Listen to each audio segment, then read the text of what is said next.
أهلا بأهل الطولات والفعل والوجود، قوم عن الشدات يحمي حماها.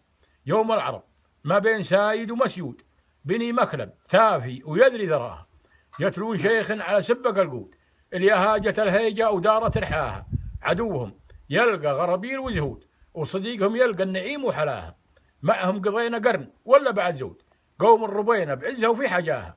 والله دامني على الأرض موجود، منسى جمايلهم ولا الحق جزاها. ربع لنا إيمان وسيوف وعضود، وحق علينا اليوم نظهر ثناها.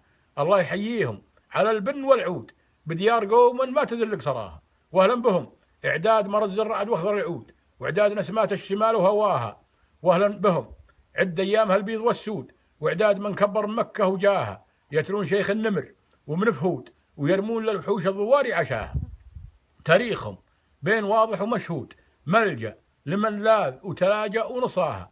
دام السنة عيدين عيدنا زود، بمشاهدة قوم يشرف لقاها. وختامها يا مرحبا ابني مكلب، ترحيبة ما لها حدود، تعبير عن ود أنفوس وفا. هذا مقالها الخيبري بالشرات اللي شروى من عندي، اللي والله ما أنسى جزاهم.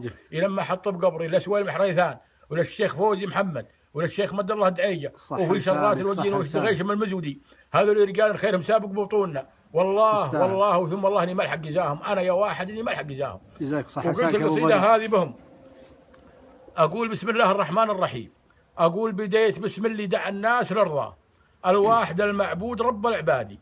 وابدا جوابي في بيوت منقاه، بيوت من زين المثايل اجدادي. قوم على طريق الكرامه هم ضراه، وان قلتها هذا صحيح وكادي. شرات يشهد بالطيب والعز والجاه، والخيل تشهد لهم في نهار الطرادي. هم عز من جاء يرفع الصوت بنده، وانصاح صياح الضحى والمنادي. للجار عون والمعادي ينجفاه، ام صقلات مرهفات احدادي. الضيف يلقى راحة البال وقراه، زاده يقدم من جزيل النوادي.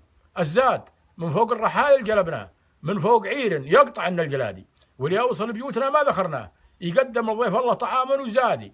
هذا زمان فات حنا لحقناه، فيه الجهل والعوز وفيه النكادي. عبد العزيز مخاوي الذيب للشاه، خلى النعام الربد يرعى الحمادي. وخلى غريب الدار يمشي مشها، والأمن ساد بكل هجرة هوادي. واختامها صلاة ربي عد مزر اندفق معه، واعداد ما ذعذع نسيم البرادي. على نبي بالشريعة اتبعناه، اختاره الله للبشر خير هادي.